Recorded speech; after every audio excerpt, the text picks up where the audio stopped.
إن الحمد لله نحمده ونستعينه ونستغفره ونعوذ بالله من شرور أنفسنا ومن سيئات أعمالنا من يهده الله فلا مضل له ومن يضلل فلا هادي له وأشهد أن لا إله إلا الله وحده لا شريك له وأشهد أن محمدا عبده ورسوله يا أيها الذين آمنوا اتقوا الله حق تقاته ولا تموتن إلا وأنتم مسلمون يا أيها الناس اتقوا ربكم الذي خلقكم من نفس واحدة وخلق منها زوجها وبث منهما رجالا كثيرا ونساء واتقوا الله الذي تساءلون به والأرحام إن الله كان عليكم رقيبا يا أيها الذين آمنوا اتقوا الله وقولوا قولا سديدا يصلح لكم أعمالكم ويغفر لكم ذنوبكم ومن يطع الله ورسوله فقد فاز فوزا عظيما أما بعد فإن خير الحديث كتاب الله وخير الهدي هدي محمد صلى الله عليه وعلى آله وسلم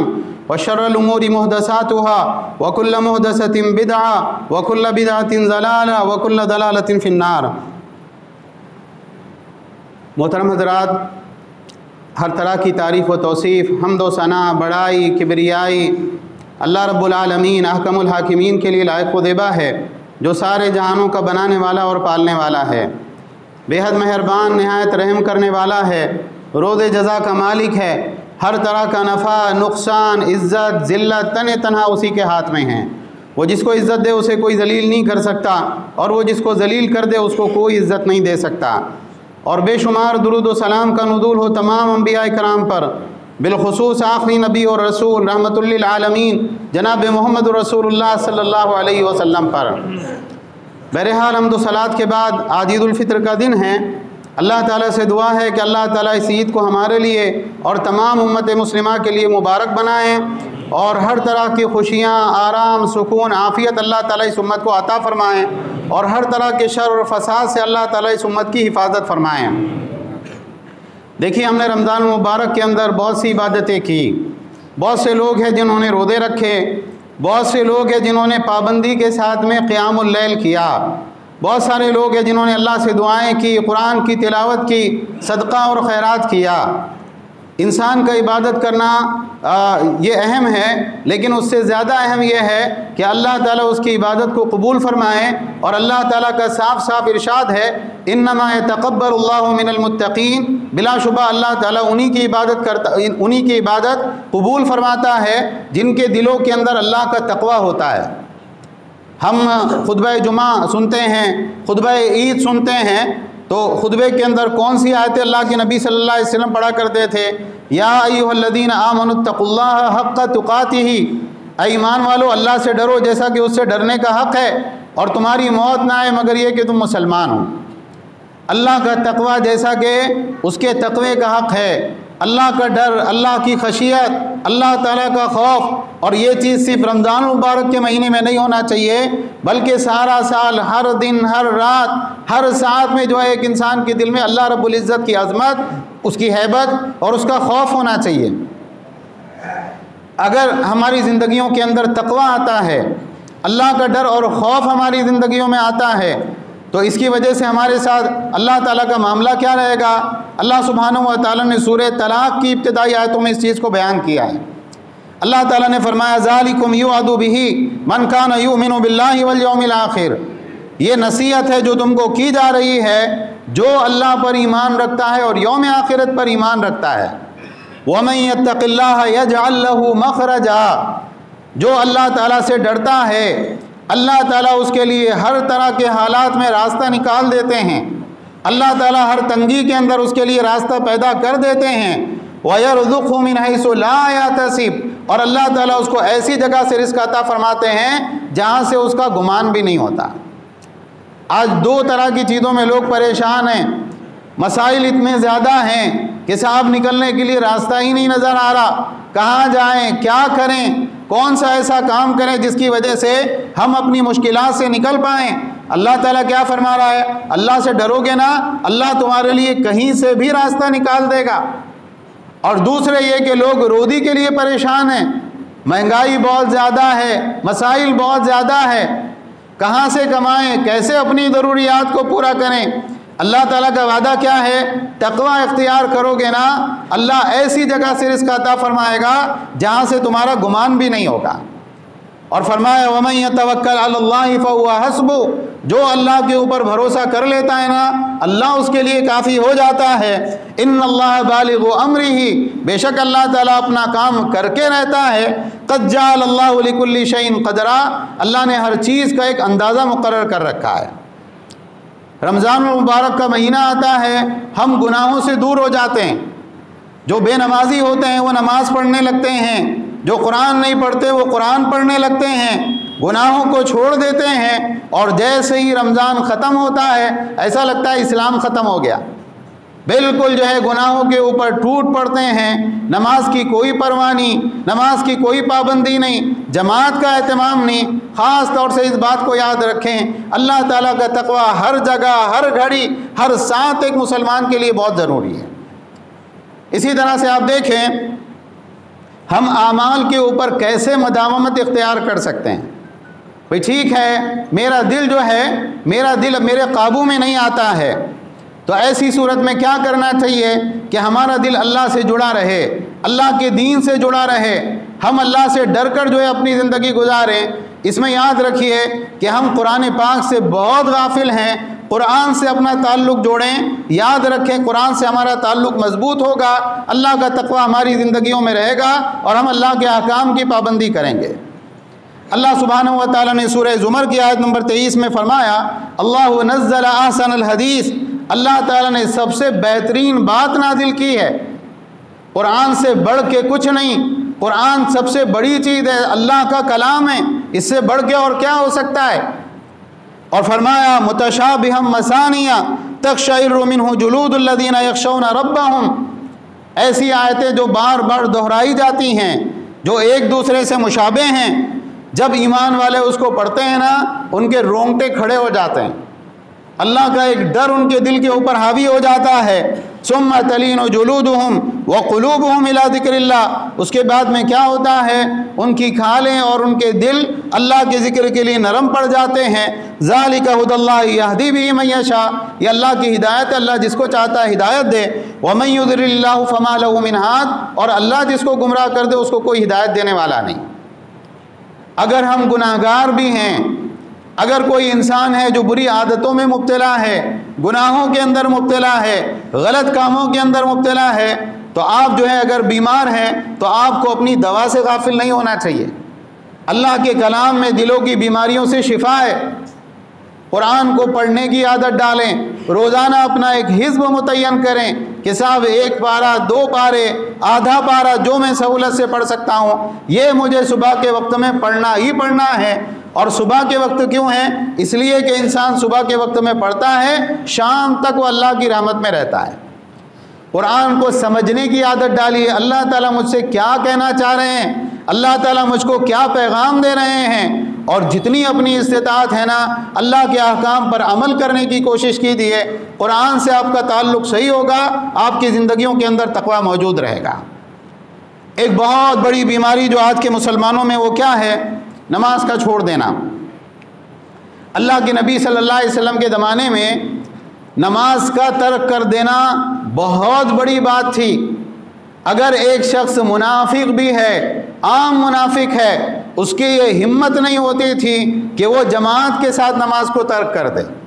جو کھلم کھلا بالکل منافق ہوتا تھا، جس کے بارے میں یقین ہے سارے لوگوں کو کہ یہ منافق ہے، وہ تو جماعت کو چھوڑ دے تو چھوڑ دے، ورنہ عام منافق بھی جماعت کی نماز ترک نہیں کر سکتا تھا۔ اور اگر کوئی شخص بہت بیمار ہوتا، 2 لوگ اس کو پکڑ کے لاتے اور مسجد کی صف کے اندر کھڑا کر دیا کرتے تھے۔ آج ہمارا حال کیا ہے؟ نمازیں غائب ہیں، جماعت کا کوئی اہتمام نہیں۔ صحیح مسلم میں اللہ کے نبی صلی اللہ علیہ وسلم کی جو حدیث ہے کہ میرا دل چاہتا ہے کہ میں مسجد میں کسی کو نماز کے لیے کھڑا کروں اور چند نوجوانوں کو ساتھ میں لے کر نکلوں اور ان لوگوں کے گھروں کو آگ لگا دوں جو گھر میں نماز پڑھ لیتے ہیں، جماعت سے نماز پڑھنے کے لیے مسجد میں نہیں آتے۔ آپ نے کہا یہ ایسے لوگ ہیں کہ اگر ان کو معلوم پڑے کہ مسجد میں گوشت والی ہڈی ملنے والی ہے نا، وہ اس کے لیے ضرور آئیں گے۔ تو اللہ کے نبی صلی اللہ علیہ وسلم نے بتایا جماعت کو چھوڑنے والا گھٹیا آدمی ہے، منافق آدمی ہے، اور جو آدمی جان بوجھ کے نماز چھوڑ دیتا ہے وہ تو کفر کا ارتکاب کر رہا ہے۔ اس حالت میں اگر مر گیا کوئی گارنٹی نہیں کہ اللہ تعالیٰ سے وہ مسلمان ہونے کی حالت میں ملاقات کرے گا۔ اللہ کے نبی صلی اللہ علیہ وسلم نے فرمایا بین الشرک والکفر ترک الصلاۃ، آدمی کے درمیان میں اور شرک اور کفر کے درمیان میں نماز چھوڑنے کا فرق ہے۔ کان اصحاب محمد صلی اللہ علیہ وسلم لا يرون شيئا من الاعمال ترکہ کفر غیر الصلاۃ، محمد صلی اللہ علیہ وسلم کے صحابہ کسی عمل کے چھوڑنے کو کفر نہیں سمجھتے تھے سوائے نماز کے۔ تو نماز کا اہتمام کریے، اللہ تعالیٰ سے اپنا تعلق مضبوط کریے۔ اگر آپ نماز پڑھتے ہیں آپ اللہ تعالیٰ کی اطاعت اور بندگی میں ہیں، اور اگر آپ نماز کو جان بوجھ کے چھوڑتے ہیں یاد رکھیے آپ نے اللہ تعالیٰ کی اطاعت کا پٹا اپنے گلے سے نکال دیا ہے۔ اسی طرح سے آج کے دور کا ایک بہت بڑا فتنہ جو ہے وہ کیا ہے؟ حرام کمائی۔ انسان جو ہے حرام کمائی کر رہا ہے اور بعض مرتبہ اس کو احساس بھی نہیں ہوتا کہ میں کتنا بڑا جرم کر رہا ہوں، کتنا بڑا یہ گناہ ہے۔ اللہ کے نبی صلی اللہ علیہ وسلم کی حدیث ہے لا يدخل الجنت لحم نبت من سوت النار اولا به، وہ جسم جنت میں نہیں جائے گا جس کی پرورش حرام مال سے ہوئی ہو، آگ اس کے زیادہ لائق ہے۔ اسی لیے آپ اگر اللہ کے نبی صلی اللہ علیہ وسلم کی زندگی دیکھیں گے، صحابہ کی زندگی دیکھیں گے، ابو بکر و عمر رضی اللہ تعالیٰ عنہم کی زندگی دیکھیں گے، وہ بہت سادہ زندگی گزارتے تھے، سادہ کھایا کرتے تھے، سادہ پہنا کرتے تھے۔ حضرت عمر رضی اللہ تعالیٰ عنہ کے بارے میں ہم پڑھتے ہیں کہ کپڑوں کے اوپر کئی پیوند لگے ہوتے تھے، 11-12 پیوند ہیں، اور ساتھ اس کے اندر سے ایک پیوند چمڑے کا بھی ہے۔ وجہ کیا ہے؟ دنیا کی دوڑ کے اندر لگیں گے تو کب انسان حلال سے نکل کر حرام کی طرف چلا جاتا ہے کوئی گارنٹی نہیں۔ تو یہ بات یاد رکھیں کہ حرام کے ایک لقمے سے ایک ذرے سے اپنے آپ کو بچائیں۔ اگر ایسا کچھ ہماری کمائی کے اندر حصہ ہے اللہ سے سچی توبہ کریں۔ من تاب تاب اللہ علیہ، جو اللہ سے توبہ کرتا ہے اللہ اس کی توبہ قبول فرماتا ہے۔ انسان کے لیے واپسی کا دروازہ اس کی موت تک بند نہیں ہوتا۔ جب بھی انسان اللہ تعالیٰ کی طرف پلٹے اللہ اس کی توبہ کو قبول کرتے ہیں، لیکن موت کب آئے گی کوئی گارنٹی نہیں، اس لیے انسان کو جلدی سے جلدی توبہ کرنا چاہیے۔ دیکھیے آج کا جو دور ہے، اللہ کے نبی صلی اللہ علیہ وسلم نے بتایا کہ قیامت سے پہلے فتنے آئیں گے۔ ہم لوگ اپنی آنکھوں سے دیکھ رہے ہیں عقیدے کے فتنے۔ اللہ کے نبی صلی اللہ علیہ وسلم نے فرمایا صبح کے وقت میں آدمی مسلمان ہوگا، شام ہوتے ہوتے کافر ہو جائے گا، شام کے وقت میں مسلمان ہوگا، صبح ہوتے ہوتے کافر ہو جائے گا، اپنے دین کو دنیا کے تھوڑے سے مال کے عوض بیچ دے گا۔ تو آج ہم لوگ دیکھ رہے ہیں جھوٹے نبیوں کا فتنہ ہے نا، اور ایسے لوگوں کا فتنہ ہے جو اپنے آپ کو مہدی اور مسیح بتاتے ہیں، عیسیٰ علیہ السلام ہونے کا دعویٰ کرتے ہیں۔ یہ سب جھوٹے لوگ ہیں۔ اللہ کے نبی صلی اللہ علیہ وسلم آخری نبی اور رسول ہے، آپ کے بعد کوئی نبی اور رسول نہیں آئے گا، اور عیسیٰ علیہ السلام عیسیٰ ابن مریم خود آئے گے قیامت سے پہلے، ان کے جیسا دوسرا کوئی نہیں آئے گا۔ اسی طرح سے اللہ کے نبی صلی اللہ علیہ وسلم کی جو حدیث ہے، اللہ تعالیٰ علم کو ایسے نہیں اٹھائے گا کہ ایک دم لوگوں کے دلوں سے علم کو کھینچ لیا جائے۔ کیسے علم کو اٹھایا جائے گا؟ علماء کو ایک ایک کر کے علماء کی روح قبض کی جائے گی، بڑے بڑے علماء اٹھتے چلے جائیں گے، یہاں تک کہ کیا ہوگا، علماء باقی نہیں رہیں گے عام لوگوں کے درمیان میں، جتنی تعداد میں علماء کو ہونا چاہیے۔ تو اس کے بعد میں کیا ہوگا، لوگ جاہلوں کو اپنا سردار بنا لیں گے اور وہ اپنی رائے سے فتوے دیں گے، خود بھی گمراہ ہوں گے اور دوسرے لوگوں کو بھی گمراہ کریں گے۔ آج بہت سارے یوٹیوبرز ہیں، بہت سارے نام نہاد اسکالرز ہیں جنہوں نے علم کو شرعی طریقے سے حاصل نہیں کیا، جو حصول علم کا طریقہ اللہ کے نبی صلی اللہ علیہ وسلم کے زمانے سے لے کے آج تک رہا ہے۔ 4 کتابیں پڑھ لی، عربی نہیں آتی ہے، اردو صحیح طریقے سے نہیں آتی ہے، اور لوگوں کے درمیان ان کی ہدایت کے لیے جو ہے ان کے درمیان میں بات کر رہے ہیں، بیان کر رہے ہیں، اور چونکہ ان کے پاس بہت بڑا سیٹ اپ ہے لوگ یہ سمجھتے ہیں کہ واقعی یہ بہت بڑے شخص ہیں۔ علماء سے جڑیں، علماء حق کے ساتھ میں جڑیں، قرآن و سنت کو فالو کرنے والے علماء، قرآن و سنت کے پیچھے چلنے والے علماء، جو سلف کے منہج کے اوپر ہیں ان علماء کے ساتھ جڑیں اور ان کے جو ہے بتائی ہوئی رہنمائی کے مطابق اپنی زندگی گزاریں، خود رائی سے اجتناب کریں اور تھوڑا بہت کر کے جو ہے لوگوں کی رہنمائی سے اجتناب کریں۔ انسان کو تھوڑا سا کچھ آ جاتا ہے، وہ بڑا بننا چاہتا ہے۔ اب بڑا بننے کے لیے راستہ کیا ہو سکتا ہے؟ یہی ایک بہت آسان سا راستہ ہے کہ انسان دین کا راستہ پکڑ لے اور اس کے بعد لوگوں کو چیزیں بتاتا رہے۔ بعض مرتبہ انسان خود بھی بھٹکتا ہے، دوسروں کو بھی بھٹکاتا ہے، تو اس سے بچیں۔ اسی طرح سے اللہ کے نبی صلی اللہ علیہ وسلم کی حدیث ہے، قیامت کے قریب حرج عام ہو جائے گا۔ صحابہ نے کہا اللہ کے نبی حرج کیا؟ آپ نے کہا قتل، اور آپ صلی اللہ علیہ وسلم نے فرمایا کہ کبھی یہ بھی ہوگا کہ قاتل کو معلوم نہیں ہوگا کہ میں کیوں مار رہا ہوں اس کو، اور مقتول کو یہ نہیں پتا ہوگا کہ میرا جرم کیا ہے، کیوں مارا جا رہا ہے۔ بالکل جو ہے آبادیاں صاف ہوگی اور بالکل جو ہے قتل و غارت گری عام ہو جائے گی۔ آج ہم اللہ کے نبی صلی اللہ علیہ وسلم کی پیشن گوئی اپنی آنکھوں سے دیکھ رہے ہیں کہ نہیں دیکھ رہے ہیں؟ مارے جا رہے ہیں لوگ بے تحاشا۔ غزہ میں ابھی جو ہو رہا ہے، اور غزہ سے پہلے کیا یہ صرف یہ ایک جگہ ہے، اس سے پہلے بہت سارے علاقوں کے اندر یہ ہو چکا ہے۔ کس کو مارا جا رہا ہے؟ ایک معصوم خاتون ہے جس کا اور کوئی باہر کوئی عمل دخل نہیں، خاتون خانہ ہے، گھر کے اندر رہنے والی ایک عورت ہے، اڑا دیا گیا۔ معصوم بچہ ہے جو ابھی دنیا کے اندر آیا اور اس کو بم مار کر جو ہے اس کے چیتھڑے اڑا دیے گئے، ہے نا؟ تو انسان دیکھ کے بعض مرتبہ سوچتا یہ کیا ہے؟ یہ قیامت کے آنے کی علامت ہے کہ قیامت قریب ہے، اللہ رب العزت کا دربار لگنے والا ہے۔ اور اس کے بعد ظالم یہ نہ سمجھیں کہ بھئی اللہ تعالیٰ ان کو ایسا ہی چھوڑ دے گا۔ اللہ تعالیٰ نے خود یہ بات بتائی اپنی کتاب میں کہ اللہ تعالیٰ اس دن کے لیے ان کو مہلت دیے ہوئے ہے جس دن اللہ تعالیٰ سارے ظالموں کا سختی سے محاسبہ کرے گا۔ تو یہ بات یاد رکھیں کہ یہ اس طرح کے جو حالات ہیں یہ قیامت کے قریب ہونے کی علامت ہے۔ اس میں ہمارا کردار کیا ہونا چاہیے؟ انسان جو اپنی جو ہے طاقت کے مطابق کر سکتا ہے وہ کرے۔ اللہ کے نبی صلی اللہ علیہ وسلم نے فرمایا کہ اپنے بھائی کی مدد کرو، چاہے ظالم ہو چاہے مظلوم ہو۔ صحابہ نے کہا اللہ کے نبی مظلوم کی مدد کرنا تو سمجھ میں آتا ہے، ظالم کی مدد کیسے کریں؟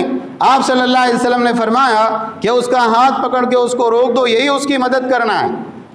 تو جہاں بھی ظلم ہو رہا ہے، اگر کسی انسان کے اندر یہ طاقت ہے کہ وہ ہاتھ پکڑ کے کہے رک جا اور وہ روک دے اپنی طاقت سے، اس کے اوپر واجب ہے کہ وہ جو ہے ظلم کو روکے۔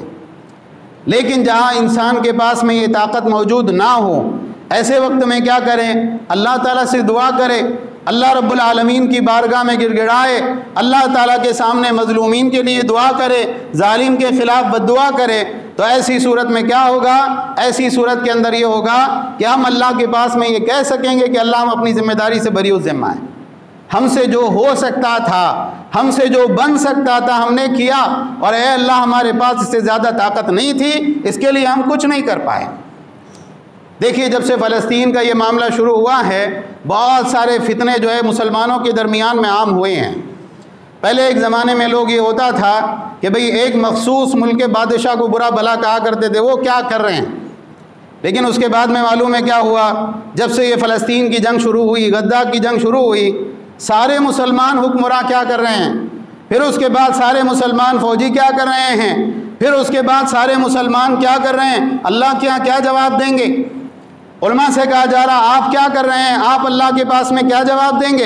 علماء کیا کر سکتے؟ علماء کے ہاتھ میں کیا ہے؟ اللہ تعالیٰ ہر انسان سے اس کی طاقت کے بقدر سوال پوچھے گا۔ لا یکلف اللہ نفسا الا وسعہا، اللہ کسی کو اس کی طاقت سے زیادہ کا مکلف نہیں بناتا۔ تو جو آپ کر سکتے ہیں وہی تو آپ نے کرنا ہے۔ جو آپ کے پاس جس چیز کی طاقت نہیں، اللہ اس کے بارے میں مجھ سے اور آپ سے کیوں پوچھے گا؟ یہ جو ایک فتنہ ہے کہ مسلمانوں کے دلوں میں مسلمان بادشاہوں کی نفرت ڈالی جائے، اس کے بعد جو ہے مسلمان افواج کی نفرت ڈالی جائے، اس کے بعد علماء کے لیے ان کے دلوں میں بغض پیدا کیا جائے کہ علماء کچھ نہیں کرتے، تو اس کا مطلب کیا ہے؟ اس کا مطلب جاہلوں کے حوالے اسٹیج کر دیا جائے۔ یہ فتنہ ہے، اللہ کی قسم بہت بڑا فتنہ ہے۔ دیکھیے ابھی فلسطین کی جنگ شروع ہے، غزہ کی، کیا اس سے پہلے مسلمان ملک اجاڑے نہیں گئے؟ سیریا نہیں اجڑا، ملک شام نہیں اجڑا، یمن کا حال تباہ نہیں ہوا، عراق تباہ نہیں ہوا، ملک شام کی مثال آپ لیجئے، ملک شام کیسے تباہ ہوا؟ 2011 میں جب عربوں کے اندر ایک سازش کے تحت عرب بادشاہوں کے خلاف فتنہ برپا کیا گیا، لیبیا جو ہے اجڑا ہے، معمر قذافی کے زمانے میں لیبیا کیا تھا اور آج لیبیا کا کیا حال ہے آپ دیکھ لیجئے۔ سوڈان کا جو پرانا حاکم تھا اس زمانے میں سوڈان کا کیا حال تھا، آج کیا حال ہے، لوگ مر رہے ہیں قید سالی سے۔ تو اس وقت میں کیا ہوا، ملک شام میں اہل سنت زیادہ ہیں، اہل تشیع شیعہ حضرات کم ہیں، لیکن شیعہ حضرات حاکم ہیں۔ تو اہل سنت نے شیعہ حاکم کے مظالم کے خلاف مظاہرے شروع کیے، احتجاج شروع کیے۔ اس کے بعد میں بادشاہ نے حکم دیا کہ یہ مظاہرے سختی کے ساتھ کچلے جائیں۔ تو اب یہ ہوا کہ لڑائی شروع ہو گئی۔ لڑائی شروع ہونے کے بعد میں ملک شام، سیریا کی جو افواج تھی وہ اہل سنت کے خلاف اتنا کچھ نہیں کر سکتی تھی۔ وہاں پر کون سا ملک آیا؟ ایران۔ یہ پوری باتیں جو میں کہہ رہا ہوں یہ آن دا ریکارڈ ہے، کوئی بھی جا کے سرچ کر سکتا ہے، دیکھ سکتا ہے، ویڈیوز موجود ہے، پی ڈی ایف ہے، ہر طرح کے ثبوت موجود ہیں۔ ایران نے اپنی فوجیں اتاری، ایران نے اسلحہ دیا، ایران نے جو ہے قاتلوں کے جتھے وہاں پر بھیجے، زینبیون، فاطمیون، اور اس کے بعد میں پھر کیا ہوا، کتنے لوگ جو ہے وہاں پر شہید ہوئے معلوم ہے آپ کو۔ ہم لوگ غفلت کے اندر رہتے ہیں۔ اگر آپ ریکارڈ دیکھیں گے، ریکارڈ ہمیشہ کم ہوتا ہے، اصل اموات زیادہ ہوتی ہے۔ 4.25 لاکھ افراد کا ریکارڈ ہے ملک شام میں شہادت کا۔ فلسطین کے اندر، غزہ کے اندر ابھی جو ریکارڈ ہے وہ کتنا ہے؟ 33,000 لوگوں کی شہادت کا ریکارڈ ہے۔ اللہ ان کی شہادتیں قبول فرمائیں اور اللہ ان کو جنت کے اعلیٰ سے اعلیٰ درجات نصیب فرمائیں۔ لیکن ملک شام کے اندر کتنے شہید ہوئے ہیں؟ 4.25 لاکھ۔ اور کتنے افراد وہاں کے بے گھر ہوئے ہیں جو ایک ملک سے پیدل چل کر یورپین ممالک کے اندر گئے اور وہاں جا کر ان کو کیا حالات جھیلنے پڑے۔ 1,10,00,000 افراد کا ریکارڈ ہے جو اپنے ملک کو چھوڑ کر دوسرے ملکوں میں پناہ لینے پر مجبور ہوئے۔ کون ذمہ دار تھا؟ شیعہ افراد ذمہ دار تھے، شیعہ حکومت ذمہ دار تھی، اور شیعوں کے علماء اور مشائخ ذمہ دار تھے جنہوں نے مسلمانوں کا یہ قتل عام کیا۔ ہم یہ کہتے ہیں فلسطین کے حالات جو بھی ہیں، لیکن یاد رکھیے فلسطین کو جو بھی آزاد کرائے گا، فلسطینی مسلمانوں کی جو بھی مدد کرے گا وہ اہل سنت میں سے ہوگا۔ شیعہ کبھی فلسطین کے لیے مخلص نہیں ہو سکتے ہیں، اس لیے کہ اللہ کی قسم یہ کافر ہیں۔ جو ابو بکر و عمر کو کافر کہے، جو حضرت عائشہ صدیقہ رضی اللہ تعالیٰ عنہ کو گالی دے، جو اللہ کے نبی صلی اللہ علیہ وسلم کے علاوہ، اہل بیت کے علاوہ تمام صحابہ کی تکفیر کا عقیدہ رکھتا ہو، جو قرآن کی تحریف کا عقیدہ رکھتا ہو، جو اللہ کے بارے میں بدع کا عقیدہ رکھتا ہو، جو اپنے اماموں کے لیے علم غیب کا عقیدہ رکھتا ہو، جو اماموں کے لیے شریعت کے اندر رد و بدل کا اختیار رکھنے کا عقیدہ رکھتا ہو، وہ کافر ہے، وہ کبھی مسلمان نہیں ہو سکتا۔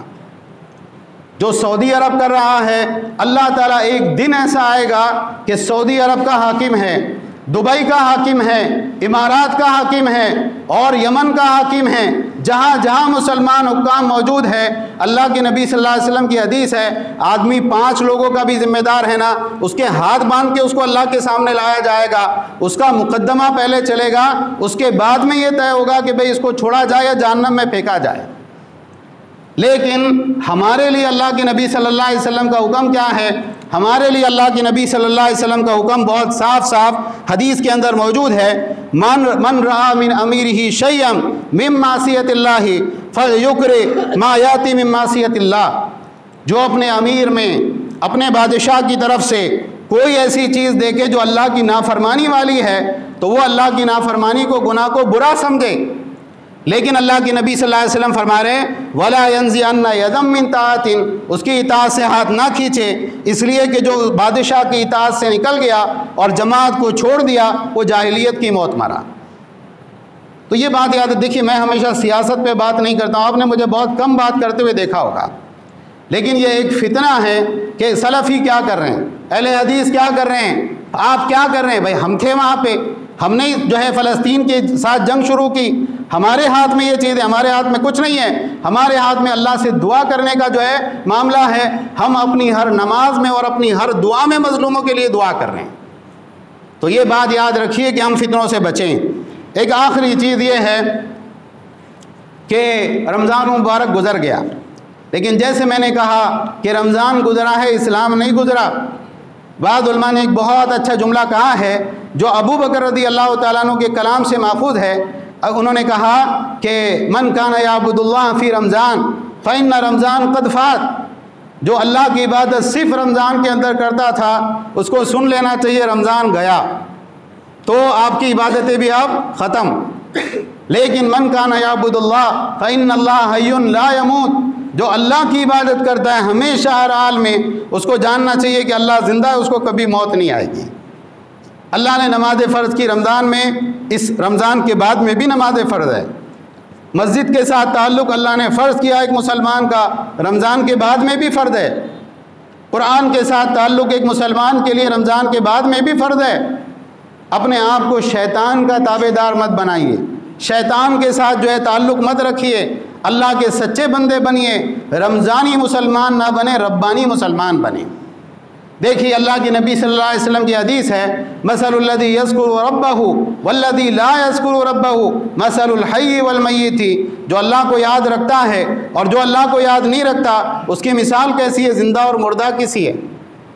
اگر آپ کی زندگی میں اللہ کی یاد نہیں ہے، اگر آپ کی زندگی میں اللہ کا تقوی نہیں ہے، آپ مرے ہوئے ہیں، آپ کی لاش ہے جو چل پھر رہی ہے۔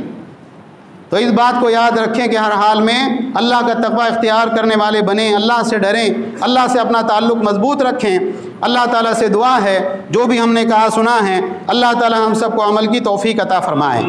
ساری دنیا کے اندر جہاں جہاں مسلمان پریشان حال ہے، اے اللہ مسلمانوں کی مدد فرما، اے اللہ فلسطین کے مسلمانوں کی مدد فرما، غزہ کے مسلمانوں کی مدد فرما، اے اللہ وہ بھوکے ہیں ان کو کھانا کھلا، وہ پیاسے ہیں ان کو پانی پلا، اے اللہ وہ زخمی اور بیمار ہیں ان کو شفا کاملہ عاجلہ عطا فرما، جو گزر چکے اللہ ان کی قبروں کو نور سے بھر دے، عذاب قبر سے اللہ ان کی حفاظت فرما، ان کو جنت کے اعلیٰ سے اعلیٰ درجات نصیب فرما، اے اللہ یہود کے مقابلے میں مسلمانوں کی مدد فرما، اے اللہ ہر کافر کے مقابلے میں مسلمانوں کی مدد فرما، اے اللہ اسلام اور مسلمانوں کو عزت اور غلبہ عطا فرما، اے اللہ کفر اور کافروں کو ذلیل اور رسوا فرما، اے اللہ یہود کے اوپر قوم عاد اور قوم سمود کی طرح کا عذاب نازل فرما، اے اللہ ان کو بھوک اور پیاس کا مزہ چکھا، اے اللہ ان کے اوپر ذلت کو مسلط فرما، اے اللہ ان کے اوپر طاقتور دشمن کو مسلط فرما، اے اللہ مسلمانوں کو آزادی عطا فرما، جہاں جہاں مسلمان دشمن کی قید میں ہیں اے اللہ ان کو مکمل آزادی عطا فرما، اے اللہ جو بے روزگار ہیں اللہ ان کو حلال طیب روزگار عطا فرما، جو بے نکاح ہیں اللہ ان کو مناسب جوڑا عطا فرما، جو بے اولاد ہیں اللہ ان کو نیک صالح اولاد عطا فرما، اے اللہ جو بیمار ہیں ان کو شفاء کاملہ عاجلہ مستمرہ عطا فرما، جو مقروض ہیں ان کے قرضے ادا فرما، جو گزر چکے اللہ ان کی قبروں کو نور سے بھر دے، عذاب قبر سے ان کی حفاظت فرما، جنت کے اعلیٰ درجات ان کو نصیب فرما، اور ہم سب کو اپنی موت اور آخرت کی تیاری کی توفیق عطا فرما۔ آمین وآخر دعوانا ان الحمد للہ رب العالمین۔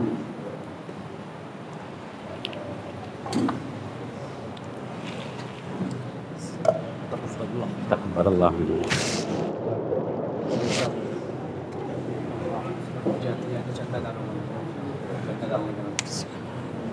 تمام